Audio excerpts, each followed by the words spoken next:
Halo co-friends, berikut adalah soal mengenai hukum Newton. Perhatikan gambar berikut. Benda dalam posisi seimbang seperti pada gambar di atas, jika M1 10 kg, massa dan gesekan katrol diabaikan, maka kita diminta untuk menentukan massa benda 2 M2 adalah titik-titik. Maka dapat kita uraikan diagram gaya yang bekerja terdapat W1 dan W2, dengan W1 adalah gaya berat M1 dan W2 adalah gaya berat pada M2. Kemudian T2 adalah gaya tegang tali antara M2 dan juga katrol. Kemudian terdapat T2 yang merupakan gaya tegang tali juga yang nilainya setara dengan antara M2 dan juga katrol, yaitu gaya tegang tali antara katrol dan juga titik A. Di mana titik A adalah pertemuan antara T1 dan juga T2 serta T yang merupakan gaya tegang tali antara antara dinding dan juga titik A tersebut. Sehingga terdapat T1 juga yang merupakan gaya tegang tali antara M1 dan juga titik A, serta untuk gaya tegang tali yang memiliki kemiringan sebesar 60 derajat terhadap langit-langit tersebut dapat kita proyeksikan ke sumbu Y dengan TY dan juga ke sumbu X dengan TX, dan sudut inklinasinya adalah antara TX dan juga T yang nilainya sama sebesar θ. Maka dapat kita tuliskan massa benda satu adalah 10 kg dengan percepatan gravitasi yang kita gunakan 10 meter per second kuadrat, dan θ adalah sudut yang dibentuk antara gaya tegang tali T terhadap langit-langit sebesar 60 derajat. Kita diminta untuk menentukan massa benda yang kedua.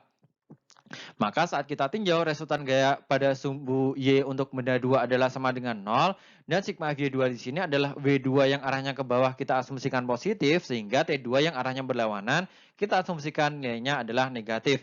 Untuk T2 di sini arahnya ke atas karena akibat adanya W2 yang arahnya ke bawah, sehingga gaya tegang tali tersebut arahnya akan ke atas. Sehingga arah ke atas tersebut negatif sama dengan 0, dan dapat kita tuliskan T2 adalah sama dengan W2 ataupun gaya berat dari benda kedua yang merupakan massa benda 2 dikali percepatan gravitasi G. Kita tuliskan sebagai persamaan yang pertama.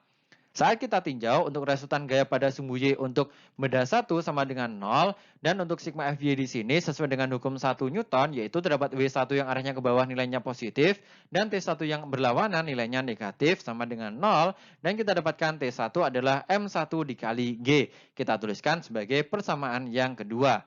Saat kita tinjau dari titik A, resultan gaya pada sumbu Y untuk benda A sama dengan 0, dan resultan gaya pada sumbu Y untuk benda A tersebut terdapat TY yang arahnya ke atas, dan T1 yang diakibatkan adanya M1 yang ditarik oleh T1 tersebut, maka T1 nilainya negatif sama dengan 0. Maka dapat kita tuliskan untuk T1 di sini adalah M1 dikali G, dan untuk TY adalah T dikali sin θ.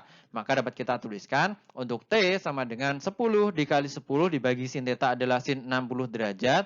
Maka dapat kita tuliskan 10 adalah nilai M1 dan 10 yang kedua adalah nilai dari G.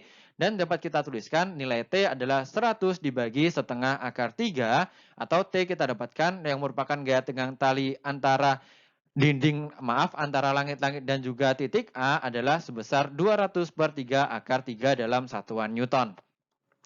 Maka saat kita tinjau untuk resultan gaya pada sumbu X sama dengan 0 sesuai dengan hukum 1 Newton karena benda dalam kondisi seimbang, maka sigma Fx di sini adalah T2 yang arahnya ke kanan, di mana T2 yang kita bahas di sini adalah antara titik A dan juga katrol, nilainya adalah sebesar T2 sebagaimana T2 pada W2, kemudian terdapat Tx yang arahnya berlawanan T2 yaitu antara dinding dan juga titik A yang merupakan proyeksi T pada sumbu X.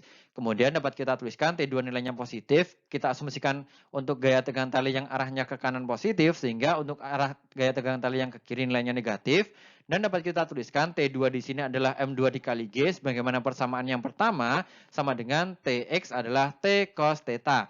Maka untuk menentukan M2 adalah T yaitu nilainya adalah 200 per 3 akar 3 dikali cos θ adalah cos 60 derajat yaitu 0,5 dibagi G adalah 10, dan kita dapatkan M2 adalah sebesar 10 per 3 akar 3 dalam satuan kilogram, dan dapat kita pilih opsi jawaban C. Sampai jumpa di soal selanjutnya.